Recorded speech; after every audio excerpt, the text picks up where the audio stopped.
Clinical गुरुजी and Guru Dutt. तर आर्कमध्ये आहे, सफिशियंट आहे. बाकीच्यांचं PDF बनवलं आहे ते पटकन होऊन जाईल. आर्कपासून चालू करतो.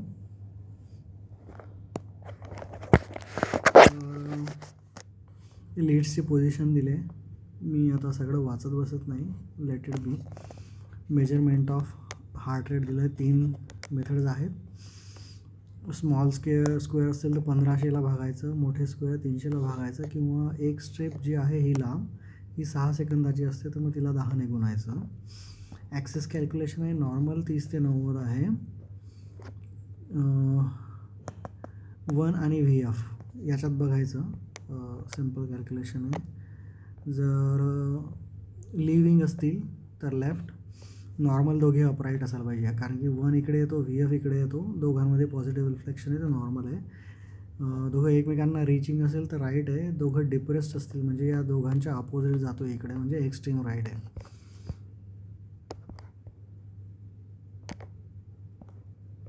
त्यानंतर एक आणखी वे आहे. इक्वल डिफ्लेक्शन कुठल्या लीडमध्ये. आता समजा इथे 2मध्ये इक्वल डिफ्लेक्शन दिसतं, तर 2 इकडे, तर ऑलमोस्ट त्याला परपेंडिक्युलर आहे, असं सीन आहे. तर सॉरी, चेस्ट लीड. हां, तर नंतर प्रत्येक इंडिव्हिज्युअल वेव्ह दिली आहे.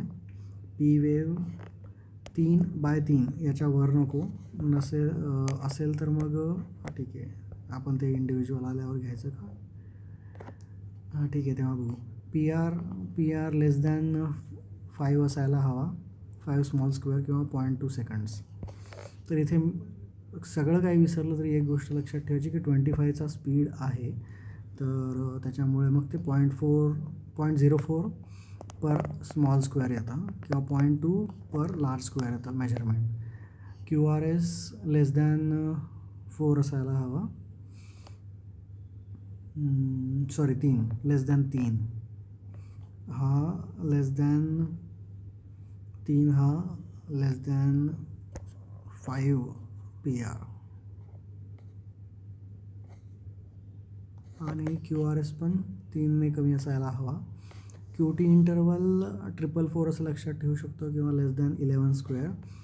QT इंटरवल पूर्ण डिपोलरायझेशन आणि रिपोलरायझेशन दोघांमध्ये. ST सेगमेंट हा प्लेटो आहे, त्याचे काही कॅल्क्युलेशन नाही आहे. जे पॉईंट जिथे ST सेगमेंट चालू होतो, तर TP सेगमेंट हा फ्लॅट पकडला जातो. मग TPच्या रिलेशनमध्ये तुझा ST एलिव्हेशन एका डिप्रेशन बघितलं जातं. जे पॉईंट वरनंच तो जे वेव्ह ऑसबॉर्न वेव्ह आहे, तर जे पॉईंटला आणखी एक पॉझिटिव्ह डिफ्लेक्शन आला तर ऑसबॉर्न वेव्ह म्हणतात. हायपोथायरॉइडिझम आणि बाकीचे पण काही रिझन्स आहेत त्याच्यात.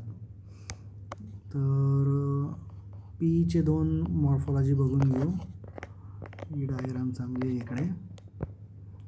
Pचं हे नॉर्मल कंटूर असा असतो, किंवा 2मध्ये, आणि V1मध्ये छोटासा डिफ्लेक्शन असू शकतो लेफ्टमुळे. तर P मायट्रेलमध्ये लेफ्टचं वाढेल, तो स्ट्रेच झाल्यामुळे, तर त्याच्यामुळे मग तिचा जो नॉच येतो हा जास्त प्रॉमिनंट होऊन जातो इकडे, आणि हा V1मध्ये जो डिप्रेशन दाखवतो. P पल्मोनेलमध्ये ह्याच वेव्हची हाईट वाढेल दोघी ठिकाणी, तर इथे 0.3ने ड्युरेशन वाढेल, सॉरी 3 स्क्वेअरने, आणि इकडे 3ने हाईट वाढेल. नॉर्मल ती 3/3च्या आत असायला हवी.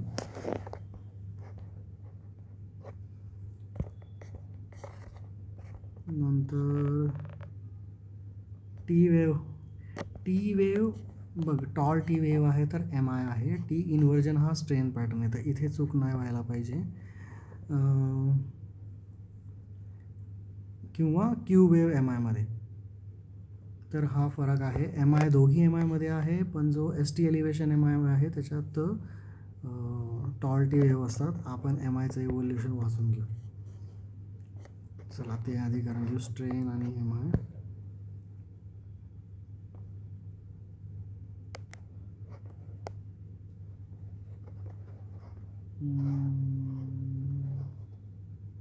हां ठीक आहे. MI hyper acute, ST elevation आणि अपोजिट डिप्रेशन राहतात. Non S T elevation M I असतो, त्याच्यात एस टी डिप्रेशन असतं. मग त्याच्याकरता तुम्हाला मग बायोमार्कर्स करावे लागतील. फुली इव्हॉल्वमध्ये क्यू वेव्ह असतील, एस टी चेंजेस आणि टी इन्व्हर्जन. तर इथे अपोजिटमध्ये डिप्रेशन होतील, इथलं मला माहीत नाही. Reflected by T wave inversion आहे, क्यू वेव्ह आणि टी वेव्ह इन्व्हर्जन आहे याच्यात. इंजोर्ड साईडलाच फुल्ली इव्हॉल्व झाल्यामुळे याच्यामध्ये स्टार्टला एस टी एलिव्हेशन असतं आणि टॉल टी वेव्ह असतात, दोघंही वर जातील.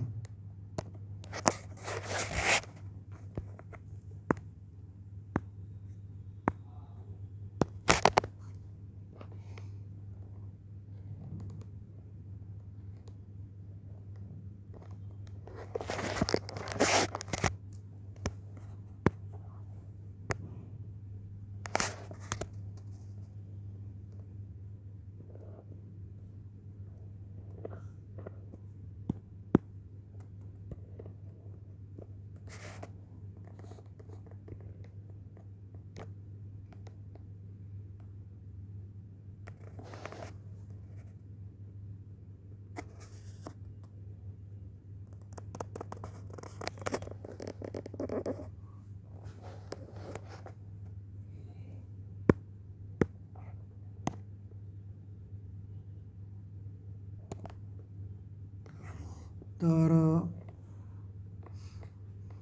फुल्ली इव्हॉल्वमध्ये Q wave S T depression आहे, हायपर ॲक्यूटमध्ये दोन्ही एलिव्हेशन आहे एस टी आणि टी. रिझोल्युशनमध्ये एस टी सेगमेंट नॉर्मल होतो,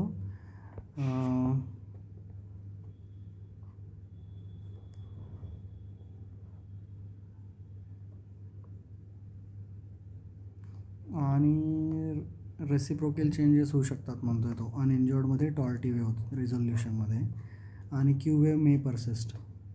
रिझोल्युशनमध्ये एस टी एलिव्हेशन परत येतं, एस टी जे काय चेंजेस आहेत. मग ठीक आहे, लीड्सनुसार अँटेरियर वॉल, इन्फिरियर वॉल वगैरे आहे, डिस्क्राईब करण्यात काय अर्थ नाही. मॅनेजमेंट फ्लो चार्टमध्ये दिली आहे, बघू. आणि पल्मोनरी एम्बॉलिझम दोघांचं बघून घेऊ. तर इस्केमिया के इन्फॉक्शनमध्ये एस टी एलिव्हेशन आणि नॉन एस टी एलिव्हेशन असेल. नॉन एस टी एलिव्हेशनमध्ये डिप्रेशन, टी वेव्ह इन्व्हर्जन आहे. डेफिनेशनसाठी तुम्हाला ट्रोपोनिन करावेच लागतील. आणि एस टी एलिव्हेशन आहे, new L B B B आहे, तर एस टी एलिव्हेशन एम आहे, रिफर्फ्युजन करावं लागेल. जर 12 तासाच्या आत असेल तर रिफर्फ्युजन करू शकतो. निडलला 30 मिनटं, बलूनला 90 मिनटं.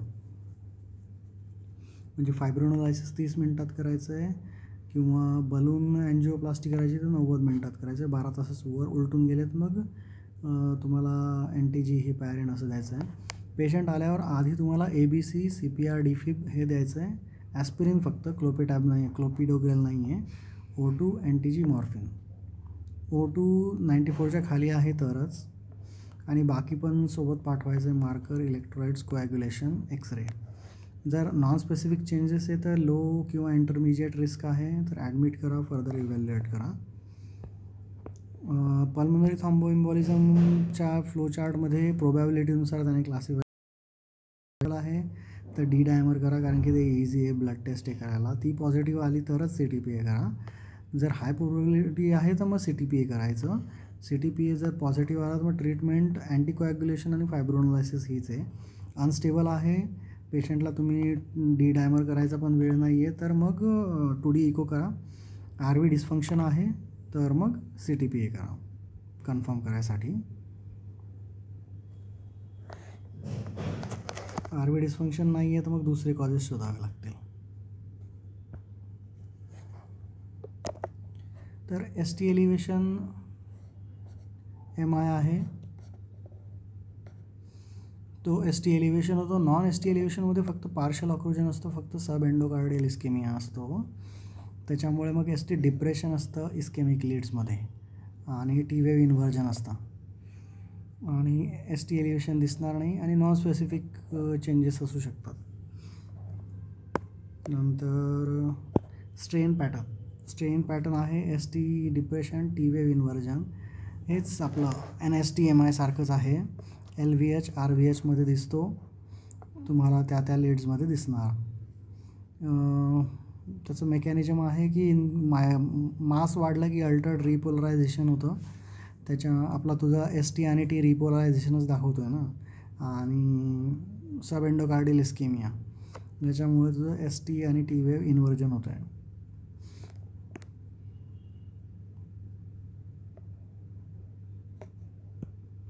ECG चेंजेस इन पल्मोनरी थ्रॉम्बोएम्बॉलिझममध्ये ना मेनली आहे की तुझं ॲक्यूट RV स्ट्रेन होतो पल्मोनरी वस्क्युलर रेझिस्टन्स वाढल्यामुळे. मग त्याचे जे काही आहेत ते चालू होतील. टॅकी होईल कारण की हायपॉक्सिया आणि सिम्पॅथेटिक ॲक्टिवेशन होईल. RAD कारण की RV लोड ओव्हरलोडमुळे होईल. T वेव्ह इन्व्हर्जन RV स्ट्रेनमुळे होईल. ॲट्रियल ॲरिथमियाज होतील RA डिस्टेन्शनमुळे. P पल्मोनल RA इनलार्ज वाढल्यामुळे होतील. आणि जो टिपिकल पॅटर्न आहे तो रेअर आहे, S1 Q3 T3.